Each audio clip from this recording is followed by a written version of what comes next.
అందరూ కూడా ఈ సమయంలో మరి దేవునికి మనము 10 నిమిషాలు మనం దేవునికి ధ్యానం చేసుకుందాం.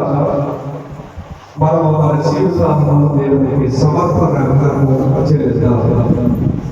దేవుడు మనల్ని అడుగుతున్న సమయంలో ప్రియమైనటువంటి కుటుంబమా, మరి నా మందిరంలోకి చేరి నన్ను స్తుతిస్తూ నన్ను ఏమడిగినా మన కుటుంబానికి కావలసినటువంటి అవసరాలతో మీరు కొట్టకముందే మీ జీవితాలు ఏ విధంగా ఉన్నాయో సమస్తము ఎదిగినటువంటి వాడు. అయితే మీరు అడగండి, నేను మీ కుటుంబాలను లైక్ చేస్తానని దేవుడు చెప్తూ ఉన్నాడు. మరి సమయంలో మనం దేవుడిని అడిగేటువంటి వారుగా ప్రతి ఒక్కరు ఉన్నటువంటి ప్రతి ఒక్క బిడ్డ, ప్రతి ఒక్క వ్యక్తి మరి దేవునికి వినబడులాగా మీ ప్రార్థనలు, మీరు చేసినటువంటి తప్పులు, మీ కుటుంబానికి కావలసినటువంటి స్థితి, ఆరోగ్యము, అప్పుల బాధపడుతున్నాయా, మరి ఉద్యోగం రాలేదని మరి చెల్లిస్తూ ఉండవా, మరి కుటుంబ పరిస్థితులు బాగానే మరి చెల్లిస్తూ ఉండవా, ప్రియమైనటువంటి బిడ్డ నాకు అడగండి, మీ కుటుంబానికి కావలసినటువంటి సమస్తము చేయగలిగినని దేవుడు చెప్తూ ఉంటాడు. మనమే అడగలేకపోతున్నాం, మందిరానికి రాలేకపోతున్నాం, మరి దేవునికి మనము మరి అబద్ధాలు చెప్తూ ఉన్నాము. దేవునికి అన్నీ తెలుసు, సమస్తము ఎదిగినటువంటి దేవుడు. నా బిడ్డ ఎప్పుడు అడుగుతాడా, నేను ఎప్పుడు వారి కుటుంబానికి అండగా ఉంటానని దేవుడు ఎదురు చూస్తూ ఉంటాడు. ప్రేమైనటువంటి వాళ్ళంతా మీరందరూ కూడా ఈ సమయంలో దేవునికి దేవుని పాద సన్నిధికి మీరు పెట్టేటువంటి ఆలాపన ప్రాంతంలో నడుచుకుందాం.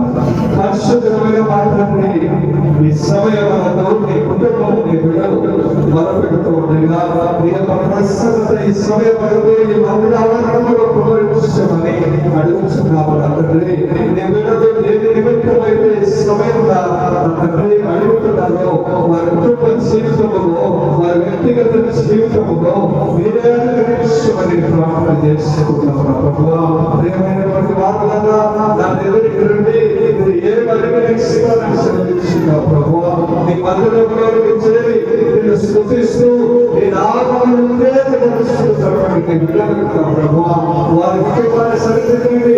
వారి కుటుంబంలో అనారోగ్యం బాధపడుతున్నారేమో ఆరోగ్యం దయచేయండి.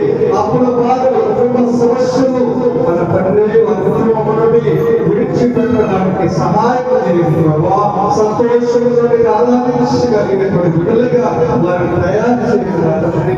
నీ కృపాన్ని సన్నిధిని వారి మధ్య కుమారుస్తున్నాము తండ్రి. ప్రభువా, ఎక్కడైతే వారి మధ్య శ్రమిస్తున్నాం ప్రభువా, మా మధ్య ఉండి మమ్మల్ని నడిపించండి. ప్రభువా, ఈ ప్రత్యక్షత తండ్రి పరలోకం నుండి మా వైపు చూస్తూ ఉన్నాం తండ్రి.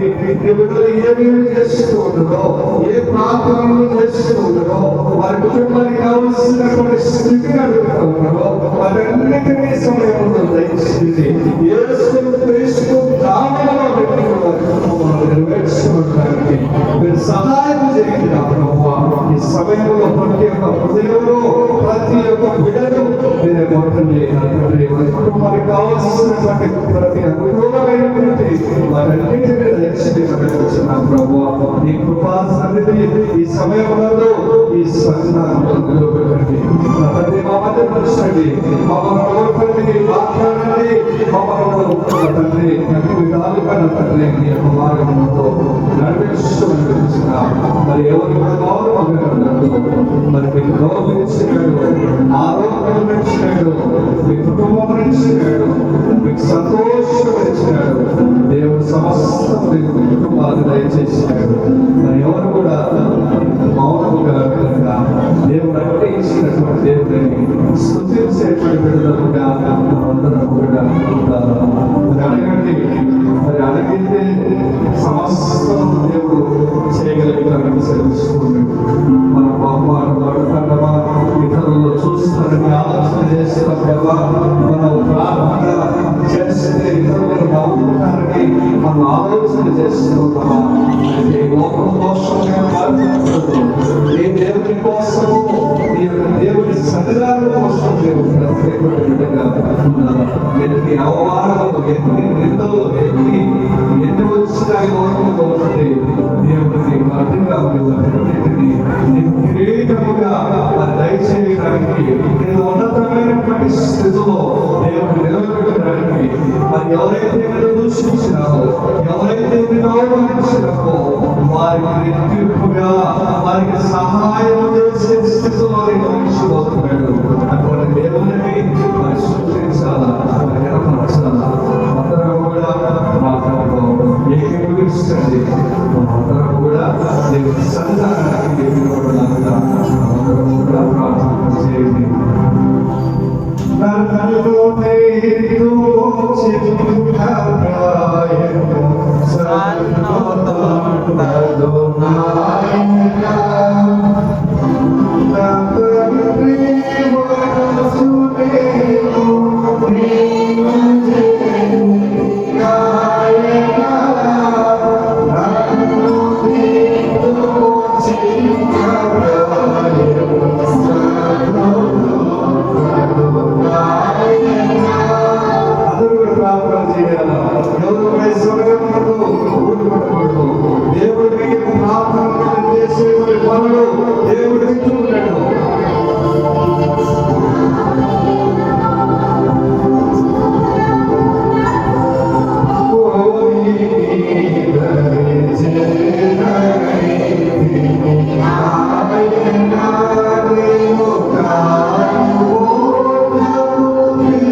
కూడా బయలుదేరి దేవుని సన్నిధానానికి రావాల్సిందిగా చేస్తున్నారు.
తీర్చేటువంటి బిడ్డలు, నేను ధ్యానించినటువంటి బిడ్డలతో అతని ఆశీర్వాదాలు తండ్రి. నా ప్రభు ప్రతి బిడ్డకు దేవుని యొక్క సన్నిధిని ప్రకాశింపజేయండి. అతని కనిపించగా ప్రసన్నించండి. ఈ జ్ఞానం చేతులు ప్రభు అతని దేవుని పంపించిన తండ్రి, నేను ప్రేమించే బిడ్డలందరికీ ఆశీర్వాదాలు ఇవ్వండి. ఈ మహిమ కలిగినటువంటి పరిశుద్ధాత్మను ఈ బిడ్డలకు పంపించమని అడుగుతున్నాను తండ్రి. అందరినీ కూడా దీవించి ఆశీర్వదించండి తండ్రి. ఈ సమయంలో ఎంతో మంది నా ప్రభువా నీ స్థితిని గమనించలేకపోతున్నారు నా తండ్రి. నీ యొక్క ఇచ్చేటువంటి వేలును మర్చిపోయినారు ప్రభువా. అవసరంలోనే దేవుడు అవసరాలు తీరిపోయినాక నా తండ్రి మందిరానికి కూడా రాలేని స్థితి, అంత బిజీ అయిపోయి లోకంలో తిరుగుతున్నారు నా ప్రభువా. అనారోగ్యంలో ఉన్నప్పుడు దేవుడు స్వస్థత పరచాలి, దేవుడి యొక్క స్వస్థత నా కుటుంబానికి కలగాలని ప్రార్థన చేసినటువంటి వ్యక్తి స్వస్థత పడిన తర్వాత దూరంగా పోయి నా తండ్రి ఇంట్లో ఉంటున్నాడు ప్రభువా. నా తండ్రి చేసినటువంటి వేళలో మర్చిపోతున్నాడు నా తండ్రి. ఈ సమయంలో నీ యొక్క విడుదలను నా తండ్రి నీ మందిరంలో నడిపించవలసినదిగా మనం చేసుకుంటున్నాం నా తండ్రి. నీకు ఉపహారమైనటువంటి ఆశిస్తములతో వారందరినీ కూడా మందిరంలో వాడుకోమని అడుగుతున్నాం నా తండ్రి. ఈ సమయంలో ప్రభు ఎన్నో ప్రభులు చేస్తున్నాం, అవమానిస్తున్నాం నా తండ్రి. నిన్ను ఎంత అవమానించినప్పటికీ, నేను ఎంత హింసించినప్పటికీ నా ప్రభువాన్ని నన్ను ప్రేమించగలిగినావు, నా కోసం రక్తాన్ని చిందించగలిగినావు నా ప్రభువాన్ని. ఎంతటి ప్రేమ ప్రభువా. ఈ మానవులమైనటువంటి మా మీద మట్టికి మట్టికి చేర్చబడినటువంటి మా మీద కరుణ కలిగినటువంటి ప్రభువా, మమ్మల్ని మా పాపములను క్షమించి పరలోక స్థానంలో నడిపించున్నాం తండ్రి.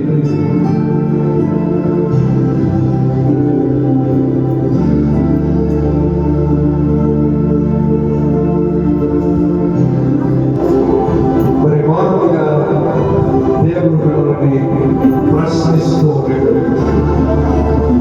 ఎందుకు మీ నోరు తినబడటం లేదు? ఎందుకు దేవుడిని మీ కుటుంబ సమస్యలు తెలవడం లేదు? ఎందుకు మీ కుటుంబ పరిస్థితి దేవుడు మార్చకూడదా? మీ యొక్క బిడ్డల స్థితిని దేవుడు మార్చకూడదా? మీ యొక్క కుటుంబ స్థితిని దేవుడు మార్చకూడదా? మరి ఎందుకు అడగలేకపోతున్నారు? ఈ భూమిని సృష్టించింది దేవుడే, ఈ లోకాన్ని సృష్టించింది దేవుడే, ఆకాశమును భూమిని సృష్టించింది దేవుడే, రాత్రికి పగలు ఇది కూడా సృష్టించింది దేవుడే. మరి ఎందుకు మర్చిపోతున్నావు? సమస్తమును సృష్టించినటువంటి దేవుడిని నువ్వు ఎందుకు కీర్తించడానికి మొహమాట పడుతున్నావు? మరి దేవుడు ఇచ్చినాడు, మంచి ఆరోగ్యం ఇచ్చినాడు, మంచి శరీరాన్ని ఇచ్చినాడు, మంచి రూపం ఇచ్చినాడు, దేవుడి యొక్క స్వరూపంలో నిన్ను తెలుసుకున్నాడు. మరి అవమానపడకూడదు. నువ్వు దేవుడిని సైనికుడిగా నిలవగలవు. దేవుడికి నువ్వు మరి నువ్వు సైనికుడిగా మీ మరణం వరకు చేసేటువంటి సైనికుడిగా మీరు సిద్ధపడాలి. అప్పుడే దేవుడికి నచ్చేటువంటి వారు చేసినటువంటి అపరాధాలను దేవుడిని క్షమించలేకపోతున్నాడు. అందరూ కూడా ఒప్పుకోవాలి.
పరిశుద్ధమైన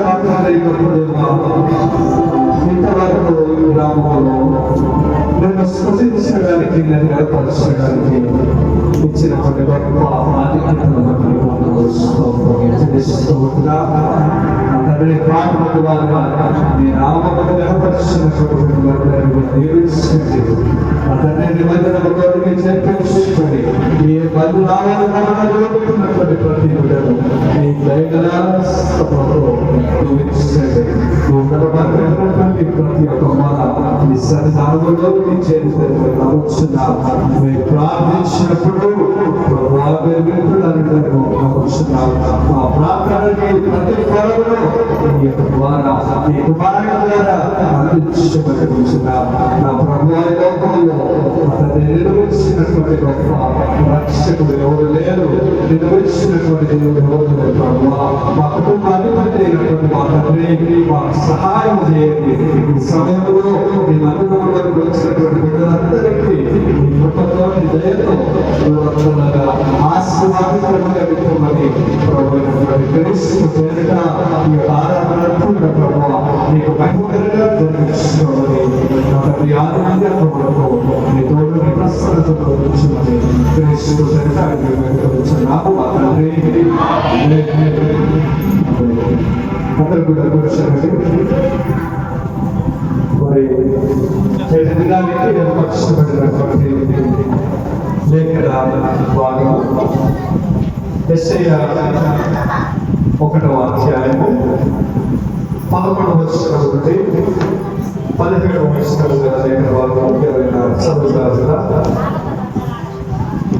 యెషయా 1వ అధ్యాయము 11వ వచనం నుండి 17వ వచనం.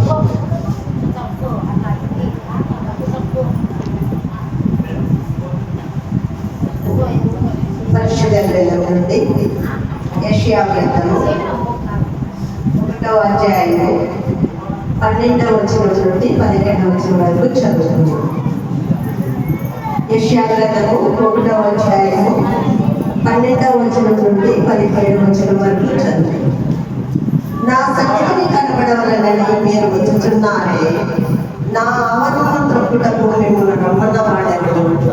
మీ నైవేద్యము వ్యర్థము, అది నాకు అసహ్యం పుట్టించు ధూపార్పణము దాని దేవుడే. అమావాస్యము విశ్రాంతి దినమును సభాకుండ ప్రకటనలను జరిగించుచున్నవి. పాపులతో కూడిన ఉత్సవ సమాజము నేను నోచజాలను. మీ అమావాస్య ఉత్సవంలో నియామకమ కాలమును నాకు ధైర్యములు, అవి నాకు బాధకరములు. వాటిని సహించలేక విసిగి ఉన్నాను. మీరు మీ చేతులు చాపునప్పుడు మిమ్మల్ని చూడగా నా కన్నులు కప్పుకొందును. మీరు బహుగా ప్రార్థన చేసినను నేను వినను. మీ చేతులు రక్తంతో నిండి ఉన్నాయి. మిమ్మల్ని కనుగొను చేసుకుంటే మీ దుష్క్రియలు నాకు కనబడకుండా వాటిని తొలగింది. కీడు చేయుట మానుడి, మేలు నేర్చుకునుడి. న్యాయంగా జాగ్రత్తగా విచారించుడి. హింసించబడు వారిని విడిపించుడి. తండ్రి లేని వారికి న్యాయం తీర్చుడి. విధవరాల పక్షముగా వాదించుడి. కొద్ది వారిని దేవుడు నియమించునుగాక.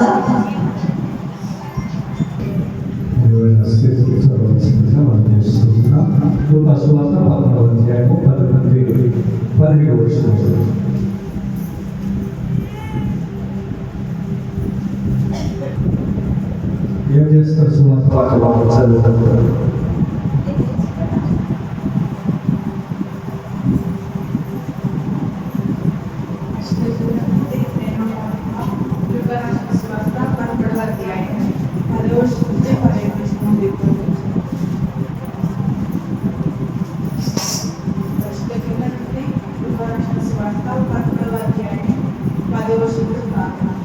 విశ్రాంతిమున ఆయన సమాజ మందిరంలో బోధించుకున్నప్పుడు 18 ఏళ్ల నుండి బలహీనపరుచుడు ఏమో పట్టిన స్త్రీ అంచుకుంటుంటేను ఆమె నడుము వంగిపోయి ఎంత మాత్రము చక్కగా నిలబడలేకుంటేను యేసు ఆమెను చూచి బ్రహ్మను పిలిచి, అమ్మ, నీ బలహీనత ఏమిటి విడుదల పొంది ఉన్నామని ఆమెతో చెప్పి ఆమె మీద చేతులుంచగాని ఆమె చక్కగా నిలబడి దేవుని మహిమపరిచింది. యేసు విశ్రాంతి దినమున స్వస్థపరిచినందున ఆ సమాజ మందిరపు అధికారి కోపంతో మండిపడి జన సమూహమును చూచి పరిచయదగిన 6 దినములు కలవు కనుక ఆ దినములలోనే వచ్చి స్వస్థత పొంది విశ్రాంతి దినమందు రావద్దని చెప్పే. అందుకు ప్రభువు, వేషధారులారా, మీలో ప్రతివాడును విశ్రాంతి దినమున తన ఎద్దులను గాడి యుద్ధ నుండి ఉప్పి తోలుకొని పోయి నీళ్లు పెట్టును కదా. ఇదిగో 18 ఏళ్ల నుండి సాతాను బంధించిన అబ్రహాము కుమార్తె అయిన ఈమెను విశ్రాంతి దినమందు ఈ కట్ట నుండి విడిపదు కదా అని అతనితో చెప్పే. ఆయన ఈ మాటలు చెప్పినప్పుడు ఆయన ఎదిరించిన వారందరూ సిగ్గుపడింది. అయితే జన సమూహం అంతా ఆయన చేసిన కార్యములన్నింటినీ చూసి సంతోషించింది. అందరూ కూడా ఇక్కడ సాయంకాలపు ఆరాధనలోకి ప్రేమపూర్వకంగా క్రీస్తు పేరిట మనము తెలియపరుస్తున్నా. ఈ సన్నిధిలోకి నడిపించి దేవుడు వీటికి రావడానికి ఎందుకు వచ్చినట్టు కదా, ఎందుకు వచ్చినట్టు మీరు అనుభవాలు వేసినారు. చాలా దూరం నుండి కైపోవడం వచ్చినారు. దేనికి వచ్చిన చెప్పండి, ఎవరు ఇచ్చినాడు పొద్దున్న బట్టి మనం పోయిందంతా అలా సార్. కానీ దేవుని స్థుతించడంలో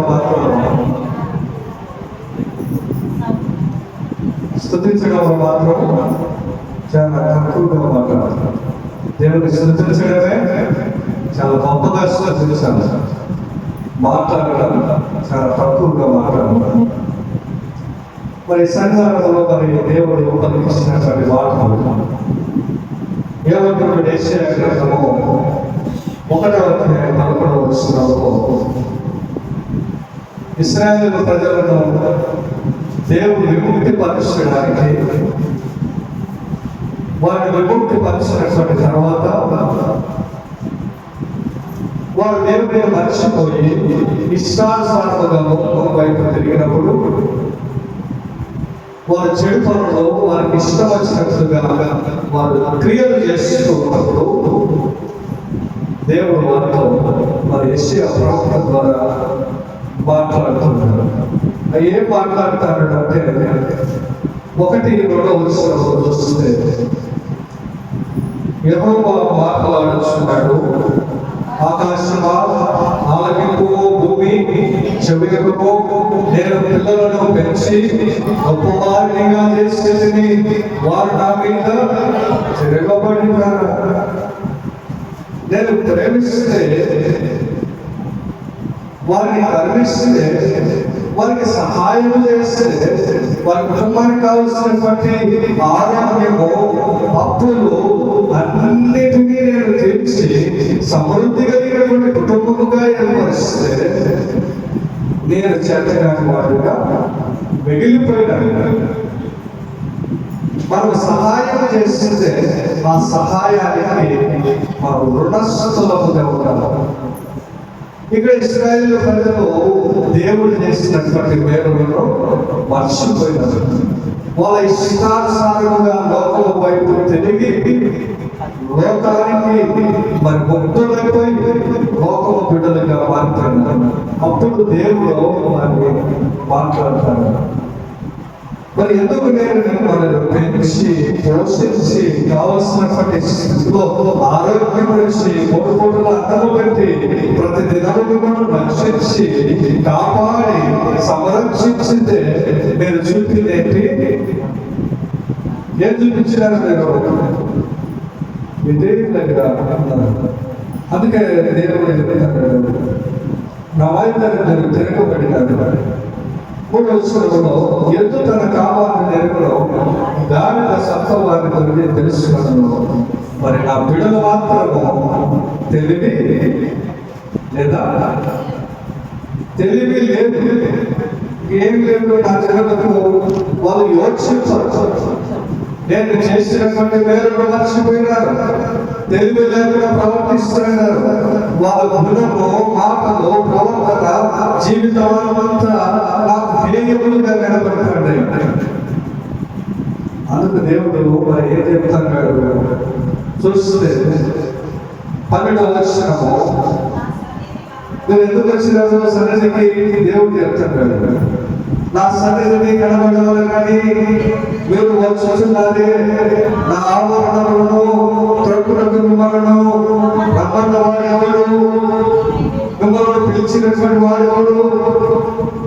మీ గుణము సక్రమముగా లేదు, మీ మాట తీరు సక్రమముగా లేదు, మీరు జీవించేటువంటి చేష్టలు, మీరు చేసేటువంటి పనులు నాకు హేయములైనప్పటికీ మీరు ఎంత ధైర్యంతో నా మందిరానికి వస్తున్నారు, ఎంత ధైర్యంతో నా మందిరాలలో మీ యొక్క పాపము యొక్క కాలతో నా మందిరాన్ని తొక్కగలుగుతున్నారు. ఆ అధికారం ఎవరు ఇచ్చినారు మీకు?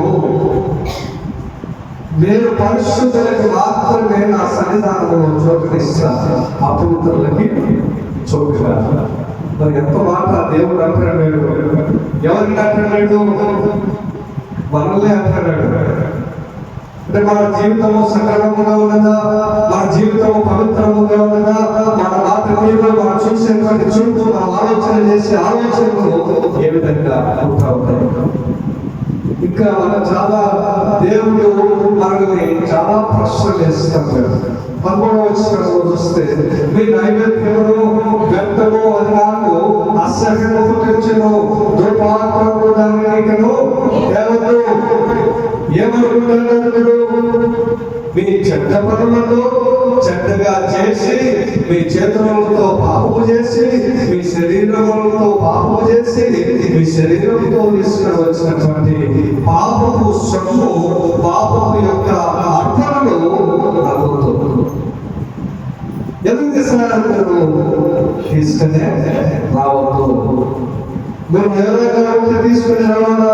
మీరు పరిశుద్ధులైతే నా మందిరంలో పరిశుద్ధతతో పరిశుద్ధమైనటువంటి అర్పణను తీసుకుని రావాలి.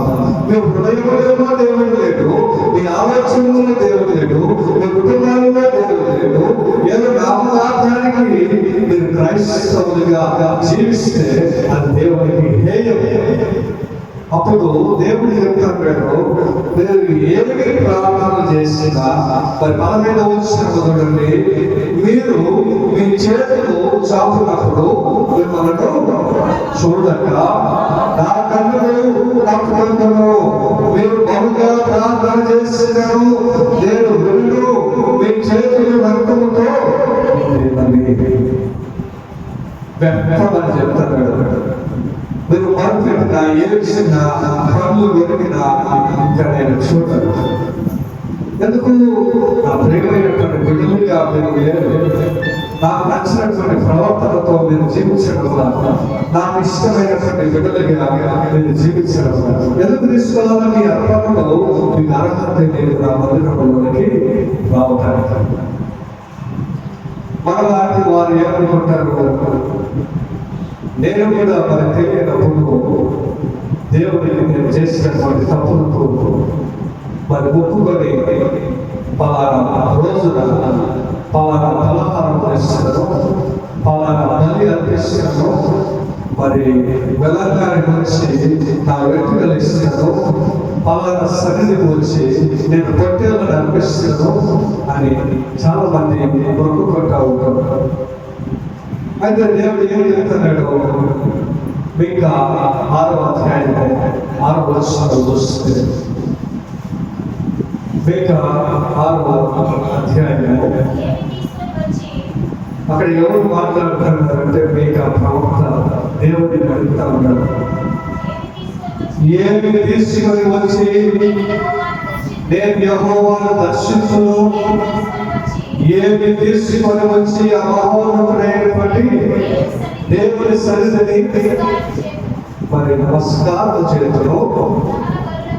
అక్కడ ప్రశ్న, ఏమి తీసుకొని వచ్చి దహన బలులనా, వేలాది నదులంత విశ్రామ తైలమా, లేకపోతే నా పాపములకు నా జ్యేష్ఠ కుమారుని అర్పించిన దేవునికి ప్రేమ ఇష్టమా అని అడుగుతాడు. దేవుడు నువ్వు అర్పణలు తీసుకుని వస్తే, నువ్వు కారణాలు వేస్తే, నీకు కలిగినటువంటి వాటిని అర్పణలు తెస్తే, స్వార్థ చేయగలదు కవరు తెస్తే, ఇవన్నీ కాదు, నాకు ఇష్టము కాదు, ఇవన్నీ ఏమి చేయగలనో అది నీకు తెలుగుబడి ఉన్నది. తెలుసా తెలియదా?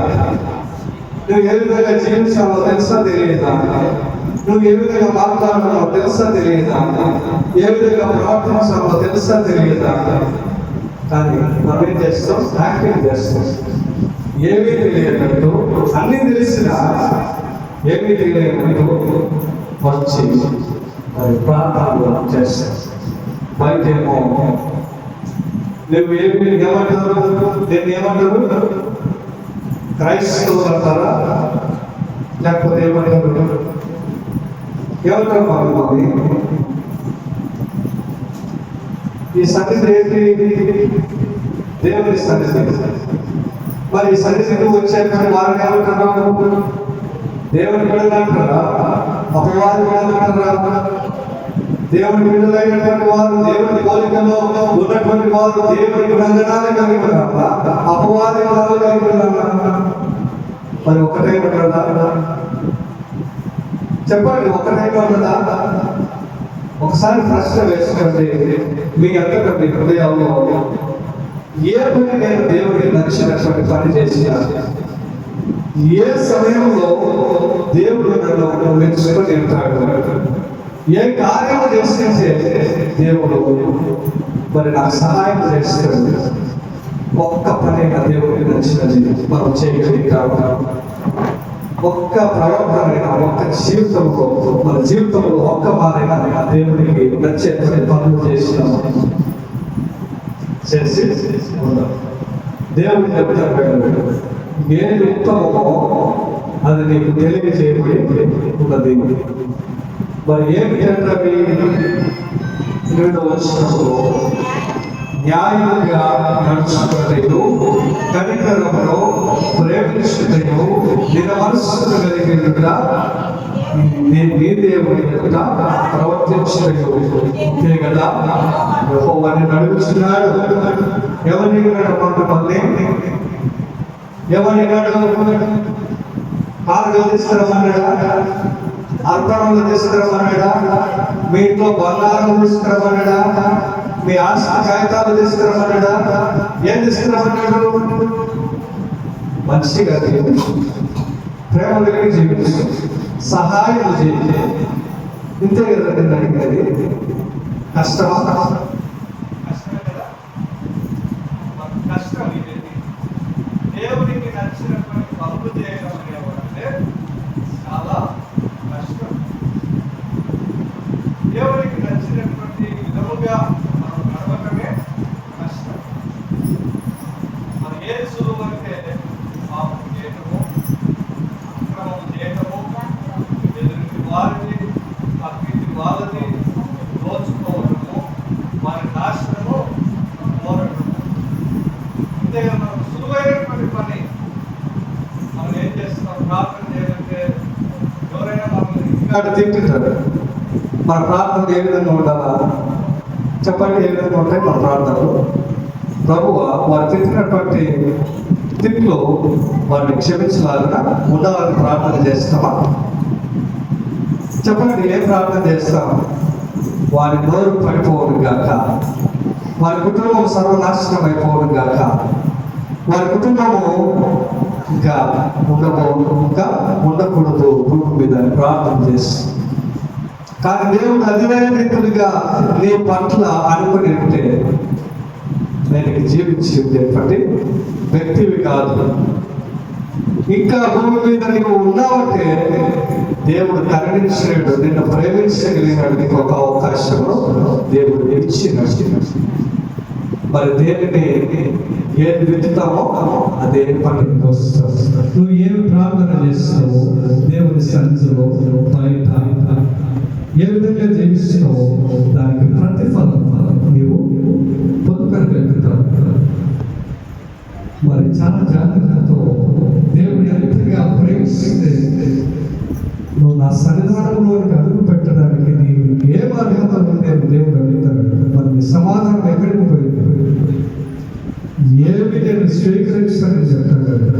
మీరు ప్రార్థించిన మొరపెట్టిన మనం ఏ విధంగా ఉంటారని దేవుని దృష్టిలో ఉంటే అవసరాలు తీరిపోయిన తర్వాత అవసరం చాలా మంది మీరు చూస్తుంటారు, అనారోగ్యంలో ఉన్నప్పుడు ప్రార్థన అవసరాలు మన యొక్క మందిరంలోకి తెచ్చి భాషల దగ్గర మన కుటుంబం కోసం స్వస్థత పరచబడటానికి ప్రార్థన చేయగలి ప్రతి వారం ప్రార్థన చేయించుకుంటారు. దేవుడు వారి యొక్క ప్రార్థనను విని వారి కుటుంబంలో స్వస్థతను అనుగ్రహిస్తారు. వారు ఏం చేయాలి? దేవునికి స్తుతులు చెల్లించాలో అవసరం లేదు. రాడా వ్యక్తి రాడు. ఎందుకు? స్వస్థత పడిన ఇంకా నాకు అవసరం లేదు, దేవుడు నన్ను బాగు చేసిన ఇంకా నాకు దేవుడు అవసరం లేదని లోకం వైపు నడుచున్నాడు. మరలా నువ్వు రోగంతో పడినప్పుడు నువ్వు ప్రార్థన చేసినా, నువ్వు మొరపెట్టినా, నేను చనిపోతానా, నేను లెక్క చేయలేదు. ఎందుకంటే ఒకసారి నీ యొక్క విశ్వాసం దేవుడు పరీక్షించినాడు. మరి యోగుల జీవితంలో ఆయనను పరీక్షించినప్పుడు ఏమన్నాడు? నా పిల్లలందరూ చనిపోతే, మా కుటుంబం అంతా గోపుతే, సర్వవాసానికి గోపుతే ఏమన్నాడు? బాగుంది చెప్తాను కదా, వాక్యాలు వినడం లేదా? పొద్దున ఏ వాక్యం చెప్పిన భాష రాలేదా? ఎంతమంది వచ్చినాడు ఆరాధనకు? ఎవరు రాలేదా? ఏ వాక్యం చెప్పినారు? ఇదేనా? అదే ఒక సినిమాకి పోయి ఒక నాటిక పలానా 7 గంటలకు 6 గంటలకు వస్తారు. దాని కంటిన్యూ ఎప్పుడు ఏ సంవత్సరం వచ్చిందో, నేటికి ఏం జరిగిందో అన్నీ మనం చెప్పగలుగుతారు. కానీ వాక్యం పొద్దున్నటువంటి వాక్యము మర్చిపోవచ్చు. అదే మనము దృష్టి దేవుని ఎదుట మన దృష్టి ఏ విధంగా ఉన్నది, మన ప్రవర్తన ఏ విధంగా ఉన్నదో తెలియపరుస్తుంది. అందుకనే మనం చాలా పవిత్రమైనటువంటి జీవితంతో జీవించాలి. కాబట్టి ప్రేమైనటువంటి కుటుంబం, మనం దేవునికి నచ్చినట్టుగా ప్రవర్తిస్తూ ఉన్నామా? దేవునికి నచ్చినటువంటి పనులు చేస్తూ ఉన్నాము. మరి లూకా సువార్త 11వ అధ్యాయంలో యేసుక్రీస్తు ప్రభువారు ఒక వ్యక్తిని ఇక్కడ స్వస్థత పరచడం మనం చూస్తాం. ఆ స్వస్థత పడినటువంటి ఆమె ఎన్ని సంవత్సరాల నుండి బాధపడుతుంది? మీరు చెప్పండి. ఎన్ని సంవత్సరాల నుండి బాధపడుతుంది? పొద్దున విన్నాము మనం. 18 సంవత్సరాలు నడుమోగిపోయి ఆమె బాధపడుతూ యేసుక్రీస్తు దగ్గరికి వచ్చినప్పుడు యేసుక్రీస్తు ఆమెని స్వస్థత పరచుకున్నాడు. ఊరికే స్వస్థత పరచగా ఇది యేసుక్రీస్తు వల్ల సాధ్యము అని తెలుసుకున్నది కాబట్టి ఇది యేసు వల్లనే మరి స్వస్థత అనుగ్రహిస్తాడని ఆమె విశ్వసించి నమ్మి, ఎవరో చెబితే నమ్మి యేసుక్రీస్తు దగ్గరికి వచ్చింది. అందుకే యేసుక్రీస్తు ఎవరిని పడితే వారిని స్వస్థత పరచగా అడుగుతారు, ప్రశ్న వేస్తారు. దేవుడు వారి ప్రశ్న సరైనదిగా ఉంటే, వారి విశ్వాసము బలముగా ఉంటేనే వారిని ముట్టి స్వస్థత పరుస్తారు. స్వస్థత పరిచిన తర్వాత కొంతమంది దేవునికి అందరూ నచ్చాల్సినటువంటి పని లేదు. క్రీస్తుకి వ్యతిరేకులు ఉన్నారు. క్రీస్తును ప్రేమించే వాళ్ళు తక్కువ, వ్యతిరేకించేటువంటి వారు ఎక్కువ. ఆయనను అంటా ఉన్నారు, ఇది సెలవు రోజు, నీకు ఎంత ధైర్యం ఉంటే దేవుడు పని చేయకూడదు అంటే నువ్వు పని చేస్తాడు. మరి స్వస్థత పరచకూడదు ఈరోజు అంటే మరి నువ్వు స్వస్థత పరచాలి. ధర్మశాస్త్రము ఈరోజు సమాధి దినమునకు మరి పనే చేయకూడదు, అయినా నువ్వు పని చేసి. అయితే దేవుడు చెప్తున్నాడు, అంటే ఒకవేళ నీ కుటుంబంలో ఒక గాడిద కానీ ఒక ఎద్దు కానీ మరి నీరు దాహమైనప్పుడు దాన్ని వదులుతావో తాగడానికి వదులుతాం కదా.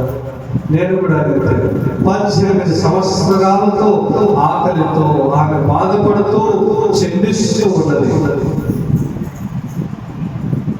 మరి ఒక నియమం కంటే ఒక ప్రారంభం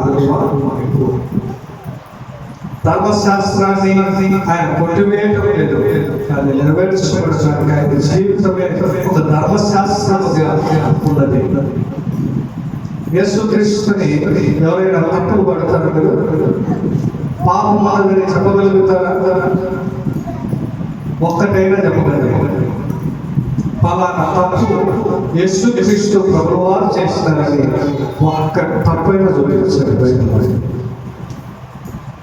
మరి ఆయన మాదిరిగా జీవించాలని, ఆయన మాదిరిగా ప్రవర్తించాలని, ఆయన గుణములు కలిగి ఉండాలని ఆయన కోరుకుంటా ఉన్నాడు. మరి ఎంతమందికి ఆ గుణాలు ఆ లక్షణాలు కలిగాయో మరి మీకే తెలియదు. మనం దూషించేటువంటి వారం బాగుతున్నాం. ఇది దేవుడి యెహోవాయే తీసుకొని. ఆ విశ్వాసం ఎంత బలమైనది, ఆయన కోరుకునే దానికంటే ఆయన విశ్వాసం అన్నప్పుడు దేవుడు ఎరిగి రెండంతల ఆశీర్వాదాన్ని ఇచ్చింది. మరి నీ విశ్వాసం ఎక్కడ, నీ యొక్క జీవితం ఎక్కడ, దేవునికి నచ్చినట్టుగా మనం ప్రవర్తిస్తున్నామా, దేవునికి విధేయులుగా నడుస్తున్నామా? మరి దేవుని సన్నిధికి ఎవరు రావాలి అని దేవుడు కోరుతా ఉన్నాడంటే పరిశుద్ధులు మాత్రమే రావాలి. పరిశుద్ధుల కాదా? పరిశుద్ధులమా కాదంటే మన పైన ఉంటాయి. మనం పరిశుద్ధతను కోరుకోవడానికి, పరిశుద్ధతను స్మరణ చేసుకోవడానికి, పరిశుద్ధతను స్వీకరించడానికి దేవుడు మందిరంలోకి వచ్చిన తిరిగి నిరుపయోగముగా నీవు లోకములోనికి వెళ్తే విన్నటువంటి వాక్యం ఏమైపోతుంది? ప్రయోజనం. నిన్ను చూసి ఎవరు మెచ్చుకోవాలా? దేవుడు మెచ్చుకోవాలి. నగలు మెచ్చుకుంటారు, రెడీ అవుతాం. ఎవరి కోసం? ప్రజలు చూడాలి. వాళ్ళ దగ్గర మనం రెడీ అయితే ఎంత బంగారం చెప్పాలి, ప్రజలు మెచ్చుకోవాలి. మనము ఆ విధంగా చూపించుకోవాలని ఆశపడతారు. కానీ దేవుని ఎదుట బంగారము కాదు, సర్వము కాదు, ఏది కాదు. నీ విశ్వాసము యొక్క హృదయం మాత్రమే లెక్క చేస్తుంది. కాబట్టి చాలా జాగ్రత్తతో, నిబద్ధతతో ఆలోచన చేస్తూ మీ జీవితాన్ని మార్చుకోగలిగేటువంటి ప్రేమైనటువంటి బిడ్డలుగా నిలవాలి. దేవుడు అడుగుతా ఉన్నాడు, రండి పరలోకంలో జరిగింది. నేను మార్గం అనే జీవం నా ద్వారా కూడా పరలోక రాజ్యంలో అంటే నా మాదిరిగా జీవించి, నా మాదిరిగా ప్రవర్తించి, నా గుణగణాలు మీరు పొందుకొని నేను ఏ విధంగా అయితే లోకంలో మంచి వ్యక్తిగా ఎలాంటి చెడు తనంలో లేకుండా, ఒక్క తప్పు లేకుండా జీవించినాను. ప్రతి బిడ్డ, ప్రతి ఒక్క కుటుంబం, ప్రతి ఒక్క వ్యక్తి ఆ విధంగా నేను జీవించగలిగితే పరలోకంలో చర్చపరచాలి. తెలుసు కదా, ఏ విధంగా జీవించగలిగితే పరలోకంలో చేరుస్తామో, దేవుడు చేరుస్తాడో మనందరికీ తెలుసు. మన యోగు మాట అడుగుతాడు. యోగు 14వ అధ్యాయం, యోగు 14 మీ అందరికీ తెలుసుకోవాల్సిన విషయం మరణమైన తర్వాత ఏంటంట? నరులంటే ఎవరు? నరులు బ్రతుకుదురా? అలాగునే నాకు విడుదల కలుగు వరకు నా యుద్ధ విలువల నేను కట్టి ఒకవేళ దేవుడు చూడలేదు, నా ఇష్టానుసారముగా చేస్తే దేవుడు ఏమి అనని నీవు అనుకుంటాడు కదా. కానీ దేవుడు చెప్తున్నాడు 16వ వచనం చూస్తే, నీ ప్రవర్తన అయితే ఇప్పుడు నీవు నా అడుగుజాడలను లెక్క పెట్టుచున్నావు, నా పాపమును సహించలేకున్నావు, నా అతిక్రమములు ఎవట దేవులో సంచులో ముద్ర వేయబడి ఉన్నది. పాపము సహించలేకపోతున్నావు, నా అతిక్రమము సంచులో ముద్రింపబడుచున్నది. నేను చేసిన దోషములను భద్రముగా ఉంచున్నాను. దేవుడు నేను చూస్తాను, చూడలేదా? చెప్పండి, ఇప్పుడు చెప్పండి. నేను మరణం అయిపోయిన తర్వాత డైరెక్ట్గా స్వర్గానికి పోతానని నేను ఆలోచన చేస్తాను. కానీ నీ మరణం పడక పడితే దేవుడు ఏం చేస్తాడంట? నన్ను ఎవరికి అన్యాయం చేసినావు, ఎవరికి అతిక్రమం చేసినావు, నీ జీవితం ఎట్లా ఉంది అన్ని కూడా భద్రపరిచి ఒక సంచిలో వచ్చినాడు. నువ్వు ఎప్పుడెప్పుడు వస్తావా? ఆ పర్లోకంలో వచ్చినప్పుడు, తీర్పు దినమునందు వచ్చినప్పుడు అవి నీకు సంచి ఎదురుగా వేస్తాడు.